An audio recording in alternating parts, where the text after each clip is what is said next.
Un paquet de cigarettes se vend en moyenne 12,50 €. On est clairement dans le haut du panier au niveau mondial, juste derrière l'Australie, la Nouvelle-Zélande ou l'Irlande. Et pourtant, malgré ces tarifs très élevés, la France reste un des pays en Europe où il y a le plus de fumeurs. Un quart des adultes fument quotidiennement et ce taux n'a quasiment pas diminué depuis 10 ans. C'est le grand paradoxe français. Comment expliquer qu'il y ait toujours autant de fumeurs alors que le paquet de cigarettes coûte de plus en plus cher? Et surtout, qui gagne combien à chaque paquet de cigarettes vendu? Dans cette vidéo, on va plonger dans les coulisses d'un système aussi opaque que rentable. On va voir ensemble où va réellement l'argent à chaque paquet de cigarettes vendu et pourquoi l'État est devenu le premier bénéficiaire du tabac.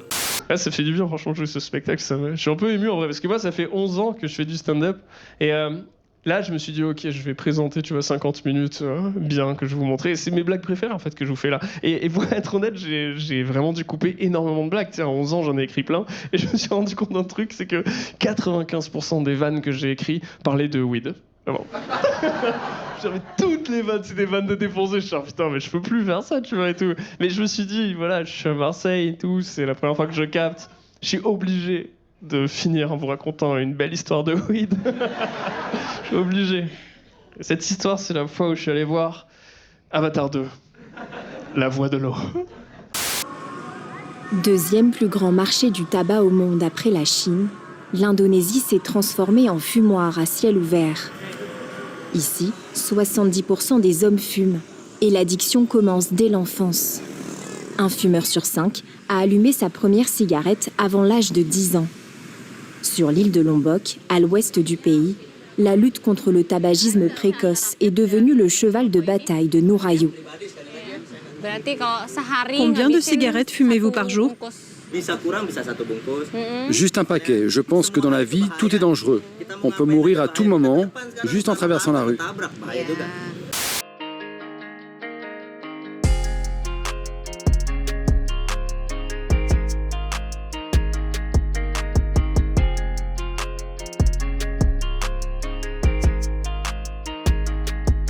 Alors, en 1960, près de 60% des Français fumaient tous les jours. Ça peut paraître très élevé, mais c'était dans la moyenne des pays développés de l'époque. Puis, à partir des années 80, la consommation a commencé à diminuer. C'est logique, on a commencé les campagnes de prévention, l'interdiction de la publicité à la télévision, à la radio, et on a prolongé cette politique jusqu'à interdire la cigarette dans les lieux publics. Donc, par exemple, depuis 2025, il est interdit de fumer sur les plages. Mais malgré toutes ces interdictions, la consommation de tabac ne diminue plus depuis une dizaine d'années.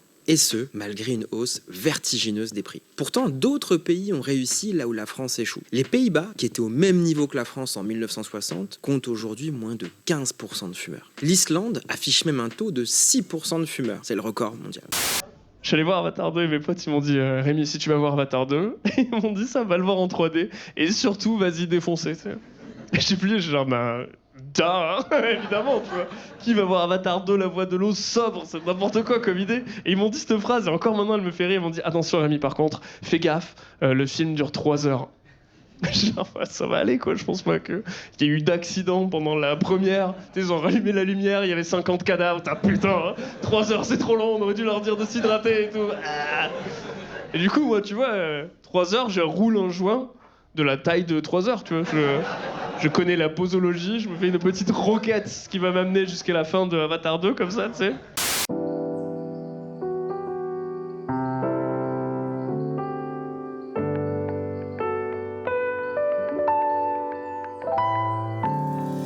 Depuis 2 ans, la jeune femme traque les adolescents fumeurs pour les sensibiliser et les convaincre d'arrêter.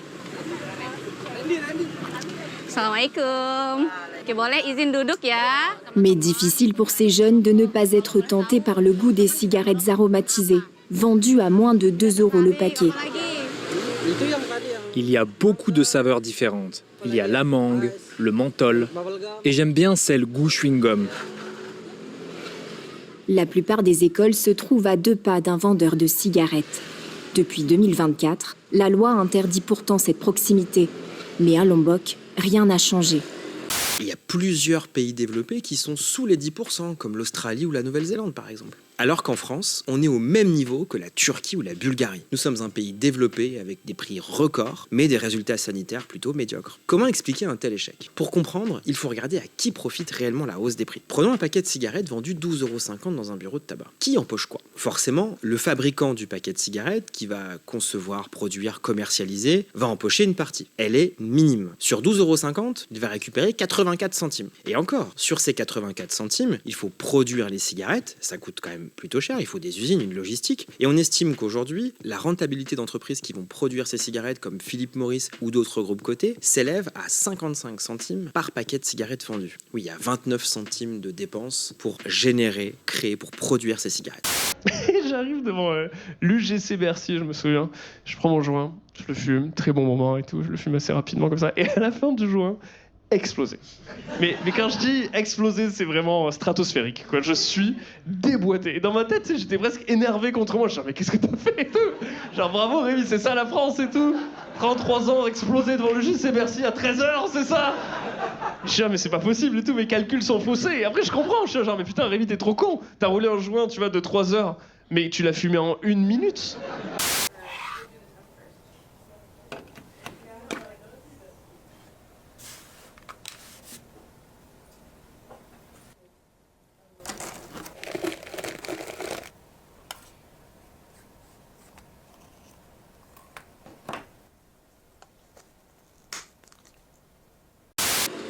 Ici, il y a une école maternelle, un collège, un lycée et même une bibliothèque municipale. Et là-bas, une université. Et tout autour, plein de points de vente de cigarettes. Les pubs pour le tabac ne font aucune différence d'âge. Elles sont visibles par tous. Les élèves sont facilement influencés parce que la cigarette est omniprésente dans leur environnement scolaire. Clairement, la cible du marché du tabac, ce sont les enfants. En Indonésie, les jeunes sont devenus les cibles d'un marketing agressif.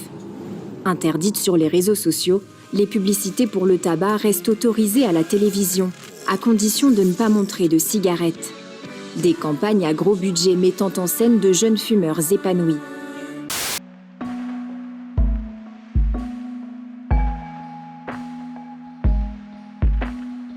Le buraliste, de son côté, va empocher 1,27 €. C'est un peu plus de 10% du prix de vente. Et ce pourcentage est fixe et réglementaire, donc identique pour tous les buralistes. Le véritable bénéficiaire sur ce paquet de cigarettes vendu 12,50 €, ça va être l'État. Il va récupérer 10,16 €, soit quasiment 81% du prix du paquet. Et cette ponction s'effectue par 2 canaux distincts. Le premier correspond à des droits d'assises pour 6,88 € par paquet. Et donc ça, c'est un impôt qui est calculé sur le prix d'un paquet de cigarettes. Et le deuxième, c'est la TVA, représentant un peu plus de 2 € sur le paquet de cigarettes vendues. Tu vois? Donc je vais pas être défoncé pour 3 heures, je suis défoncé comme 3 heures et maintenant, quoi. Et là je panique et tout, j'avais des sueurs froides, je suis genre mais comment je vais faire et tout pour survivre à cette journée et tout. Du coup je fonce dans un Monoprix et je prends des vivres pour le voyage, tu vois. Et moi, c'est parce que je savais que ça allait être buccalement très sec dans quelques minutes. Et je rentre dans le Monoprix et mon cerveau de défoncé, il me fait acheter 2 trucs, ok. Le premier truc qu'il me fait acheter un pain d'épices. Voilà. Mais pas un pain d'épices coupé, tu vois. Il m'a fait acheter une petite briquette de pain d'épices comme ça. Quand je l'ai vu, j'ai fait Même lui, il m'a regardé genre Je l'ai pris, genre ok, on y va apparemment, dans le petit truc. Et dans l'espace public, les pubs pour le tabac sont plus nombreuses que pour n'importe quel autre produit, présentes à chaque coin de rue. Panneaux publicitaires géants, vidéos diffusées en boucle sur des écrans. Impossible de les ignorer malgré les messages de prévention. Depuis 2024, la vente de cigarettes est censée être interdite aux moins de 21 ans. Pourtant, cette petite fille de 11 ans réussit à en acheter librement. Nous la filmons en caméra cachée. En moins d'1 minute, elle repart avec un paquet de cigarettes. Thank you, baby.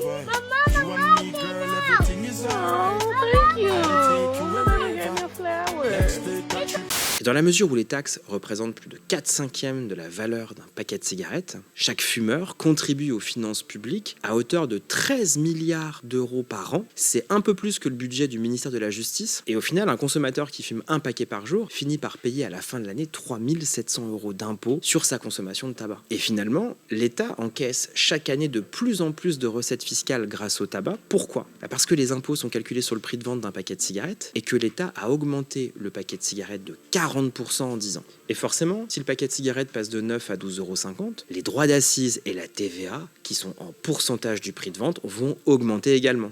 Un paquet de clopes, madame, s'il vous plaît. Lequel, jeune homme? Celui avec les chicots pourris, s'il vous plaît. Je l'ai plus, celui-là. Il me reste soit le gosse qui regarde sa mère malade, soit trou dans la gorge. Ah non, pas celui-là, je les ai déjà eus. On passera une autre fois, merci. Au revoir, madame. Chérie, les images sur les paquets commencent à faire effet sur les jeunes. T'es sûr de toi? Eh oui, il y a 2 genoux qui n'ont pas pris un paquet grâce à ça aujourd'hui. Tu te plains que le gouvernement fait jamais rien pour la jeunesse. Eh bah, tu vois. T'as raison. J'ai été aigri dernièrement. Il y a peut-être finalement un peu d'espoir dans cette jeune génération. Et pour aller avec, parce que je suis pas un monstre, je sais pas pourquoi, j'achète une bouteille d'1 litre de lait entier. Voilà. Je bois pas vraiment de lait, hein, mais là, je sais pas, apparemment j'étais défoncé, j'avais 12 ans et c'est l'heure d'y goûter. Je fais avec mon pain d'épices et mon lait, et je panique, tu vois, je suis mais qu'est-ce que je suis en train de branler, moi, et tout. Et je rentre dans l'UGC Bercy et je me dis, ok Rémi, essaie de ne pas avoir l'air trop défoncé non plus, tu vois. Je rentre comme as, et j'arrive à l'accueil, et je regarde la meuf et tout, je me concentre et je lui dis, bonjour, est-ce que je pourrais avoir une place pour Avatar 2, la voix de l'eau? Et en le disant, je suis genre, mais putain, mais pourquoi tu dis le titre en entier, tocard et tout? Ça fait tellement geek, genre, bonjour madame, pourrais-je encore une fois explorer les splendeurs de Pandora, s'il est possible, n'est-ce pas? Marcher côte à côte avec le peuple Navi. C'est quoi? À l'hôpital de Mataram, à Lombok, les médecins parlent même de crise sanitaire. Ce patient, âgé d'une 60aine d'années, souffre d'une maladie respiratoire chronique. Depuis 2 ans, il est suivi par le docteur Hidayat. J'entends une nouvelle infection dans vos poumons. Pendant 30 ans, il fumait un paquet par jour. Malgré ses difficultés à respirer, il n'a toujours pas arrêté. Vous êtes malade à cause de la cigarette. Vous devez absolument arrêter de fumer, sinon les traitements seront inutiles.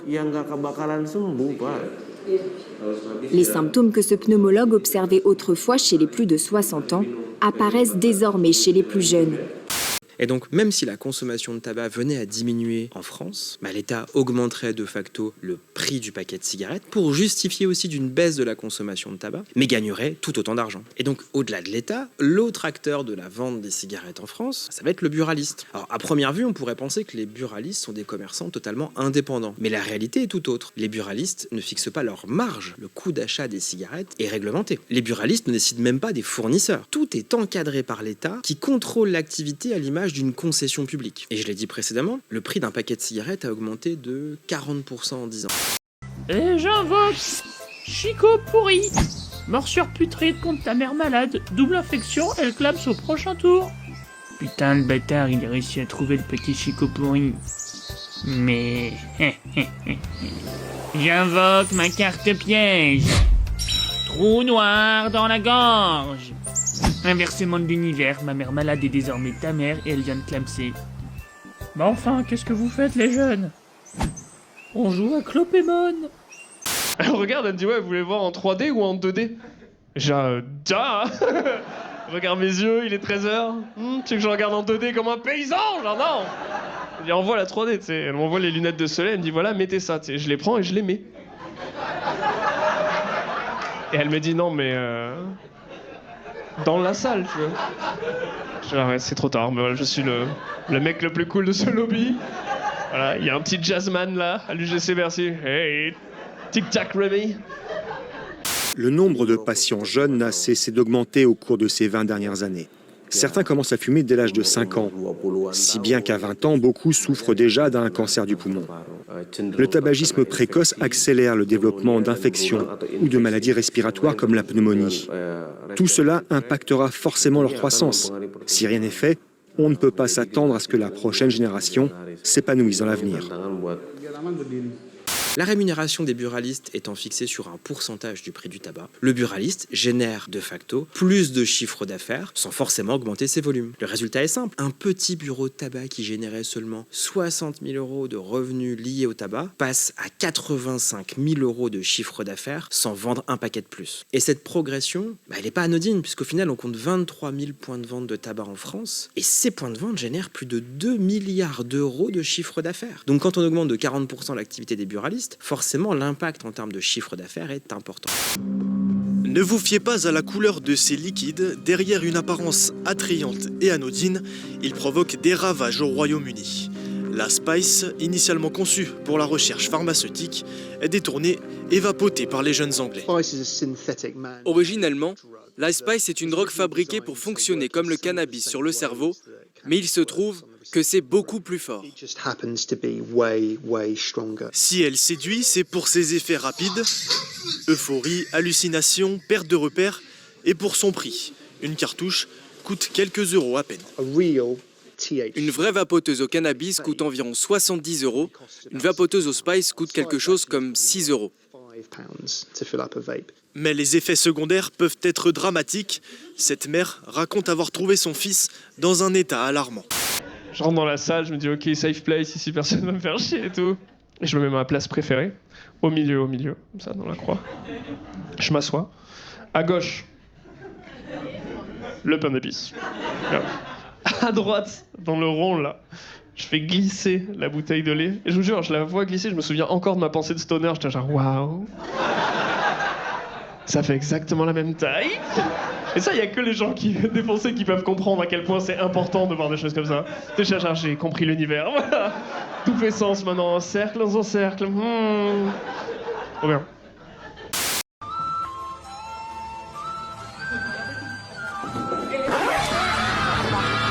Un lourd bilan sanitaire qui semble ne pas faire le poids face à une industrie du tabac qui bénéficie d'un lobby puissant. Elle rapporte 12% des recettes de l'État grâce aux taxes, tandis que certaines marques de cigarettes subventionnent même des programmes sociaux, comme des bourses universitaires. Cette influence sur l'économie freine toute politique anti-tabac, comme le déplore cet élu local. Et en plus de la rémunération du tabac, l'État va aider les buralistes avec diverses subventions. Alors officiellement, c'est pour compenser la baisse de la consommation de tabac et financer la diversification des activités des buralistes. Mais en 20 ans, le secteur a touché plus de 4 milliards d'euros d'aides publiques, un montant jugé excessif par la Cour des comptes. Par exemple, il y a un fonds de transformation des buralistes qui a été créé par l'État, et depuis 2019, plus de 5500 bureaux de tabac en ont bénéficié. Le montant maximum de l'aide accordée s'élève à 33 000 €, et donc ce montant est censé diversifier l'activité des buralistes dans des zones où le buraliste pourrait être considéré comme un commerçant d'utilité locale. Ça a eu beaucoup d'effets sur lui. Il est devenu très anxieux, il ne veut plus sortir de la maison. Il n'est pas allé à l'école depuis plus d'1 an. Selon l'université de Bath, près de 70% des vapoteuses contenant de la Spice sont achetées sur les réseaux sociaux. Réseaux sociaux qui jouent un rôle clé dans sa diffusion. Il y a des phénomènes de mode et les réseaux sociaux entraînent très vite des phénomènes de mode de consommation. Donc, et sur le phénomène de Spice ou de pète ton crâne, par exemple, on a vu très rapidement des tendances de consommation chez les jeunes sur des effets de défi. Et donc, très rapidement, on peut avoir des augmentations de consommation. En France, 70 cas d'intoxication liés à ces drogues de synthèse ont été répertoriés en 2023. Son usage est marginal, mais les autorités sanitaires restent vigilantes. J'ai pris 7 piges juste parce que j'avais une barrette de shit sur moi. Et toi? J'ai pris 2 ans avec sursis. Ah bah t'avais rien fait de grave, j'imagine. J'ai quand même séquestré, tué et découpé en morceaux une famille entière. J'étais devant Top Chef et je sais pas, j'ai pété un câble. Pardon? J'ai séquestré, tué et découpé. Et t'as pris que 2 piges? J'adore être chef. Ouais, avec du sursis en plus, donc quelque part j'ai rien eu en fait. Et moi je prends 7 ans ferme juste parce que j'avais une toute petite barrette dans le slip. Ah toi aussi t'as un tout petit pénis. Ah je comprends ta douleur. Le mien il est tellement petit qu'à ma naissance les médecins ils m'ont mis dans les bras de mes parents en disant c'est une magnifique petite fille. Quoi mais je te parle pas de ça. Ah bon? J'avais juste une toute petite barrette de shit. J'ai fait 7 ans. Toi t'as tué des gens. T'es même pas allé en tôle. Ouais mais moi ce que j'ai fait ça fait pas perdre de l'argent à l'État alors que toi. Je remonte mon manteau comme ça, vers le haut, comme ça jusqu'en haut, comme un plaid. Tu vois, je me le mets. Et ça, c'est une petite astuce que je vous donne. Je mets les manches vers l'intérieur, comme s'il y avait un petit monsieur qui me faisait un câlin. Si tu vas au ciné tout seul, c'est une technique, tu vois. Allez, bon film, hein. Amuse-toi bien, Rémi. Et là commencent les bandes annonces, et je vois que je suis trop défoncé parce que je passe un moment avec les bandes annonces. Oh, voilà. Je me régale. C'est comme si je regardais des petits films d'1 minute 30. À la fin, j'étais épuisé moralement, tu vois, émotionnellement, j'étais en larmes et tout. Je suis incroyable, on a tellement de talent, putain, c'est incroyable. C'était sa sœur en fait. Oh, d'autres bandes annonces. Et ça sort en automne, mais j'adore l'automne. J'étais tellement défoncé que quand le film commence après, je suis genre, mais non, il y a un film après. Pour sensibiliser au danger du tabac, Ils se contentent simplement de mettre des avertissements ou des mises en garde sur les paquets de cigarettes. Si on veut réduire les dangers du tabac pour notre jeune génération, aujourd'hui on peut agir sur le prix. Plus le prix des cigarettes sera élevé, moins les gens en consommeront. Mais en Indonésie, ce n'est pas possible. Ici, le tabac est surnommé l'or vert. Lombok est l'une des principales régions productrices de tabac en Indonésie. Un secteur clé qui fait vivre 6 millions de travailleurs.